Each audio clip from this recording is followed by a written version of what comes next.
گہری خاموش رات تھی۔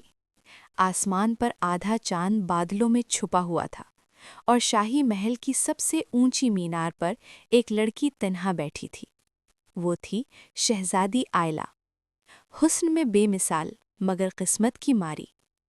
کہتے ہیں اس کی پیدائش کے دن ہی ایک نجومی نے پیش گوئی کی تھی، یہ لڑکی سب کچھ پائے گی مگر محبت کبھی نہیں۔ بادشاہ نے یہ بات ہمیشہ چھپا کر رکھی، مگر قسمت چھپانے سے نہیں چھپتی۔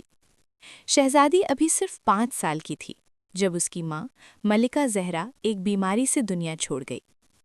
محل میں سینکڑوں نوکر تھے مگر ماں کی جگہ کوئی نہ لے سکا۔ بادشاہ جنگوں میں مصروف رہتا اور شہزادی محل کے بڑے بڑے کمروں میں اکیلی گھومتی رہتی۔ وہ اکثر محل کے باغ میں جا کر چاند سے بات کرتی۔ چاند، کیا ہر کسی کی قسمت میں خوشی ہوتی ہے؟ چاند خاموش رہتا جیسے اسے سب پتا ہو۔ سال گزرتے گئے، شہزادی جوان ہو گئی، اس کی خوبصورتی کی مثالیں دی جاتیں۔ دور دور کے شہزادے اس سے شادی کے خواہش مند تھے، مگر شہزادی کا دل کسی میں نہ لگا۔ اسے لگتا تھا اس کی زندگی میں کچھ ادھورا ہے، کچھ خالی ہے۔ پھر ایک رات تیز بارش ہو رہی تھی، ہوا چیخ رہی تھی اور شہزادی باغ میں کھڑی آسمان کو دیکھ رہی تھی۔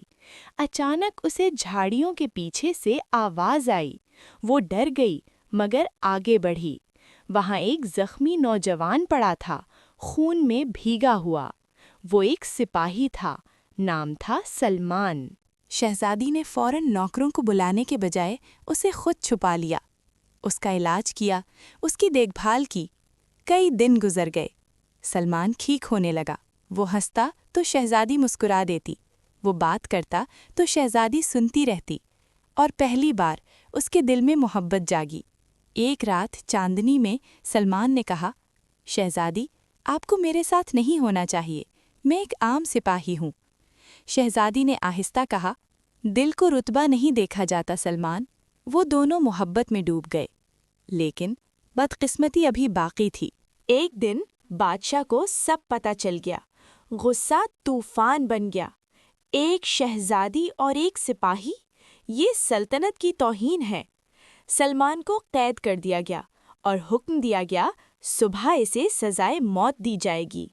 رات اندھیری، خاموش اور شہزادی قید خانے پہنچی۔ سلمان زنجیروں میں تھا مگر مسکرا رہا تھا۔ شہزادی، آپ نے مجھے محبت دی، اب میں سکون سے جا سکتا ہوں۔ شہزادی کے آنسو بہنے لگے۔ نہیں سلمان، میں تمہیں نہیں کھو سکتی۔ اسی لمحے اس نے فیصلہ کیا، وہ قسمت سے لڑے گی۔ آدھی رات شہزادی نے سلمان کو آزاد کیا۔ دونوں گھوڑے پر سوار ہوئے اور محل سے بھاگ نکلے۔ اندھیری رات، تیز ہوا، جنگل کا راستہ، پیچھے سپاہی تعاقب میں تھے۔ اچانک ایک تیر چلا، ہوا کو چیرتا ہوا اور سلمان کے سینے میں جا لگا۔ گھوڑا رک گیا، وقت رک گیا، دنیا رک گئی۔ سلمان شہزادی کی باہوں میں گر گیا، اس کی سانسیں ٹوٹ رہی تھیں۔ شہزادی، رونا نہیں، محبت کبھی مرتی نہیں۔ اور پھر خاموشی، ہمیشہ کی خاموشی۔ صبح سورج نکلا، پرندے چہکے، مگر جنگل کی ایک کونے میں ایک لڑکی پتھر کے پاس بیٹھی تھی، خاموش، بے جان، آنکھوں میں آنسو خشک ہو چکے تھے۔ وہ تھی بدقسمت شہزادی۔ اس نے آسمان کی طرف دیکھا اور کہا، شاید میری قسمت میں محبت نہیں، صرف جدائی لکھی ہے۔ کہتے ہیں اس دن کے بعد کوئی شہزادی آئلہ کو نہ دیکھ سکا۔ کچھ کہتے ہیں وہ جنگل میں گم ہو گئی، کچھ کہتے ہیں وہ دریا میں ڈوب گئی، اور کچھ کہتے ہیں جب چاند نکلتا ہے تو ایک لڑکی کی آواز آتی ہے جو آج بھی چاند سے پوچھتی ہے، کیا میری قسمت کبھی بدلے گی؟